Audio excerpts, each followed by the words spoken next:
Alright, guys, here we are, hole number 4 here. We're going to be looking at. Now, one of the things I'm thinking, just in case I need it, and it also help reduce this wind, is we're going to go cruise R. Now, what this should be is it should be a pretty easy sniper. It shouldn't really be in between clubs or anything. It should be pretty straightforward. You know, if you have a tailwind, you're going to have to watch out for that rough and water up there. I'm not going to have to worry about that because it's a headwind. But you know, especially this, everything likes to fall down near this rough. So you're going to hit this a lot if you get a tailwind. So you got to be very mindful of what you're doing. Now, what I'm going to do here is we're just going to try to get this up onto the green. We're going to try to utilize our backspin. And then you got to keep in mind also, even with so we do have a tailwind, which is going to cause this guide to kind of stretch out a little bit. You do want to make sure that you hit this green now. So I'm trying to put it on the front of the green.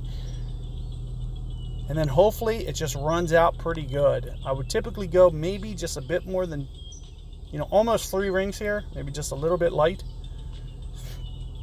That's probably pretty close to where I wanted it. So let's just see what this looks like.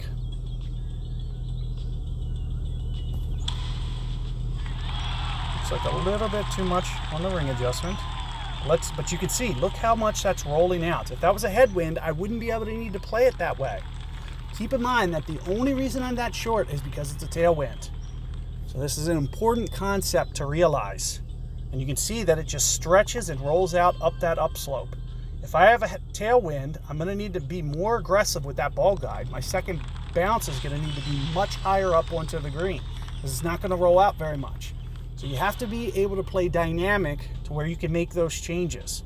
And you can see I was able to put out another good tiebreaker. Even with these weaker clubs with not a lot of spin, I'm still able to pull it off. So keep that in mind there, and I will see you guys on the next one momentarily.